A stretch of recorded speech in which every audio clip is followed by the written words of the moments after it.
Hi, I'm John Terzak again, and I'm going to answer the question for you today of how to make a rouille, R-O-U-I-L-L-E.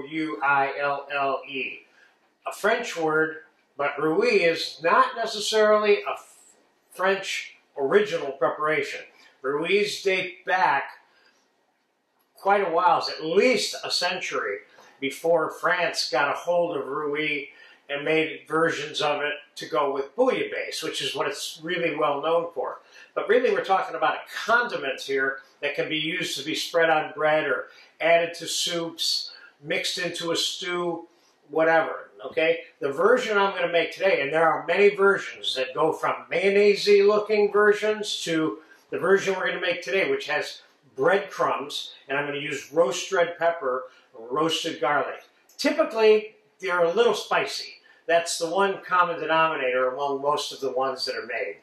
So we're going to start out by taking 1 cup of breadcrumbs, put it in the food processor. We're going to take about, we're going to go with a cup of red peppers to start with here. I'm going to put 1 egg yolk in here. I'm going to put a heaping tablespoon of roasted garlic puree, which isn't very much for this. Roasted garlic puree is not like regular garlic. It kind of gets watered down a little bit, so to speak. And we're going to take some dried red hot chilies and put a few of those in there. And this is what's going to be the spice for this. And it might be enough of those right there. And we'll put a pinch of salt in here now, just for the fun of it, so it gets mixed in completely before we get into the final tasting of it. Now, could you put lemon juice in here? Could you put vinegar in here? Absolutely. We're going to start this out like this, and we're going to add olive oil to it. Ready? Noise.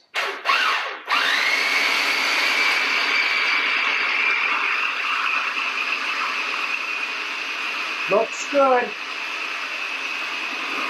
Let's get some oil in there.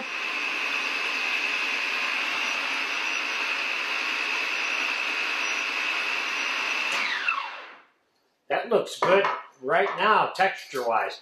I think that cup of peppers and cup of breadcrumbs might be the perfect mix. Let's taste this.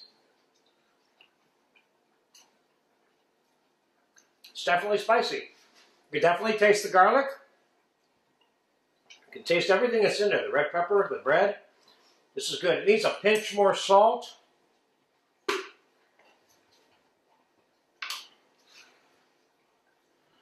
Put that in there.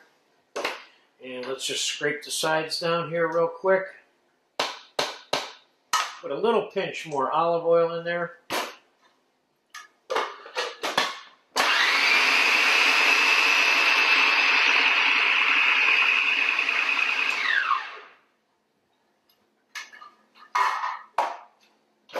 Okay.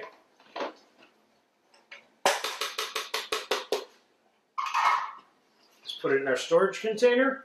I happen to be making this for fish soup, and I'm going to be using this alongside the bouillabaisse. I'll throw a little bit of tradition on. So that's one version of what a rouille is. More importantly, for you to understand, not so much this version. You can research hundreds of versions of this particular condiment, as I call it. The important thing is that you got some idea how to make it, but it doesn't have to be made the way I make it. So that's my rouille. Enjoy it if you get a chance to.